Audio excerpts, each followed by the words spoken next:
Fala máquina, Igor aqui. É o seguinte, no vídeo de hoje a gente vai discutir 5 das mais importantes indicações de tomografia de crânio no paciente vítima de TCE. Fica ligado porque a última, a quinta, é uma que a galera esquece demais.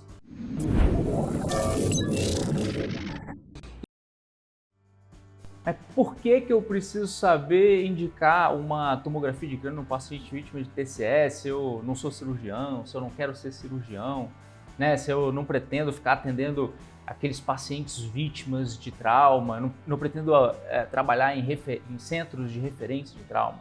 Bom, paciente vítima de TCE chega no pronto-socorro o tempo todo. Você não precisa ser cirurgião para atender esse paciente, especialmente para saber indicar quando fazer uma tomografia de crânio.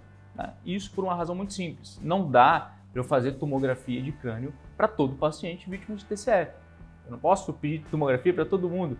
Primeiro que o custo disso é muito alto, segundo que imagina, toda vez que chega um paciente com uma pancada na cabeça, você pede uma tomografia e tem que ficar reavaliando esse paciente de novo. Para gente, para você que está no pronto-socorro, o custo disso é alto, né, do seu tempo, e para o doente também, para o paciente que tomou uma pancada leve ali na cabeça, que não preenche nenhum critério, nenhuma indicação, e vai ficar esperando ali 2, 3, 4 horas no pronto-socorro para fazer essa tomografia.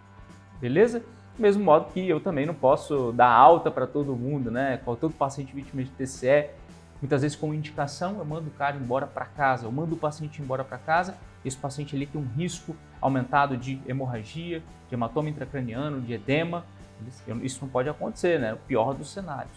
Paciente grave que eu estou liberando, paciente potencialmente grave que eu estou liberando para casa, beleza? Mas vamos às indicações. E a primeira delas aqui que eu quero pontuar com vocês é a seguinte: paciente com Glasgow menor do que 15, tá? A gente pode em outra oportunidade, em outro vídeo aqui, discutir a escala de coma de Glasgow com detalhes por inteiro, mas você precisa saber que um paciente que está com Glasgow menor do que 15, né? Ou seja, o Glasgow, nosso Glasgow, ele pode variar de 3 a 15. Nós que somos rígidos, que estamos aqui conversando, né, você que está atendendo um paciente, você está com Glasgow 15, que é o Glasgow habitual de um doente rígido, de um paciente, de uma pessoa rígida. Né? Agora, se o paciente chega para você com Glasgow menor do que 15, já de 14 para baixo, esse paciente ele merece ter uma indicação de uma tomografia de crânio. Beleza? Segunda indicação, um paciente que perdeu a consciência na cena. E esse detalhe aqui é importante, porque o paciente pode chegar para você com o Glasgow 15, conversando normalmente, né, com as respostas ocular, verbal e motora normais, uma pessoa normal, mas na história dele tem uma perda de consciência na cena, mesmo que seja, por exemplo, um motoqueiro que estava de capacete, bateu a cabeça e ele conta para você que desmaiei, eu não lembro, eu perdi a consciência, ou o acompanhante contando, olha, quando a gente chegou, né, o bombeiro, o policial, o médico do SAMU, quando a gente chegou, ele estava desmaiado na cena. Portanto, esse paciente que perdeu a consciência na cena também tem indicação de uma tomografia. Terceira indicação, paciente que vomitou na cena. E não só na cena, né? O seu paciente está vomitando ali na sua frente no pronto-socorro, eu queria incluir aqui até o paciente nauseado. Aquele paciente que está com náuseas importantes, que você vai precisar de prescrever um antiemético. Esse paciente também, que tem um sinal ali de hipertensão intracraniana, merece uma tomografia naquele momento ali no pronto-socorro, antes de ser liberado. E veja bem, significa aqui, né, que esses pacientes que têm indicação de exame de imagem terão alterações significativas na sua tomografia, a maior parte deles, inclusive, não. Mas eu não posso me arriscar desse modo sem indicar tomografia para esses doentes, beleza? Quarta indicação, paciente que convulsionou na cena.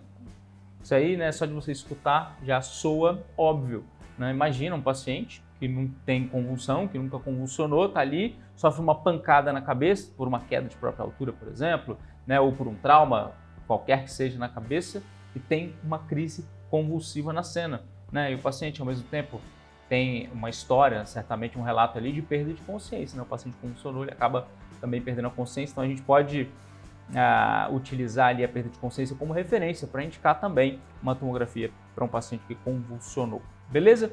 E a quinta que eu falei com você que muita gente esquece, a gente precisa estar atento nesses detalhes, porque a história do paciente é que vai me contar né, as comorbidades que esse paciente eventualmente apresenta e as medicações que esse paciente usa, beleza? Então lembre que no trauma a gente faz aquele ABCD, aquela sistematização no atendimento desse paciente, de modo a identificar rapidamente uma indicação de intubação orotraqueal, uma indicação de uma drenagem torácica, uma indicação, né, de alguma ação rápida, de modo a salvar a vida do doente. Por isso que no trauma a gente inverte, né? A gente faz o exame físico primeiro, né, buscando um sinal ali de alarme, e depois a gente coleta a história. Mas eu preciso coletar a história desse doente, beleza?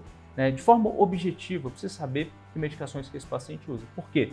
Se esse paciente está em uso de anticoagulantes, né, ou de antiagregantes, o paciente que faz uso de AS de forma recorrente, de há 6 meses a 1 ano, porque tem, né, fator de risco para infarto, por exemplo, alguém prescreveu AS para esse paciente, né, um paciente que está em uso de xarelto, porque teve uma TVP há 6 meses, né, um paciente que está em uso de qualquer medicação, como o próprio doente gosta de dizer, que afina o sangue, esse paciente também merece uma tomografia de crânio frente a um TCE, mesmo que esse paciente esteja com Glasgow 15, mesmo que esse paciente não tenha apresentado nenhum rebaixamento do nível de consciência, convulsão, vômito, mesmo que esse trauma não tenha sido de grande energia cinética, não, um paciente caiu de uma altura muito grande, tenha sido uma queda de própria altura.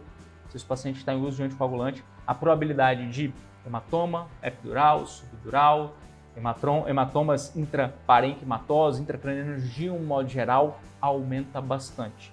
Por essa razão é muito importante que eu já ali no pronto-socorro consiga fazer esse exame de imagem e me resguardar e resguardar o doente, dizendo, poxa, esse paciente aqui ele não tem nenhum sangramento ou nenhum sangramento relevante do ponto de vista clínico que vai necessitar de uma abordagem cirúrgica eventualmente. Beleza? Então essas são 5 indicações, mas não são só essas, né? Tem várias outras indicações que a gente poderia pontuar, estou pontuando aqui as 5 mais relevantes. Você pode mandar aqui embaixo nos comentários para mim, né? Que outra indicação, que outro cenário, né? Que outra indicação você enxerga para solicitar uma tomografia de crânio para um paciente vítima de TCE. Obrigado, um grande abraço.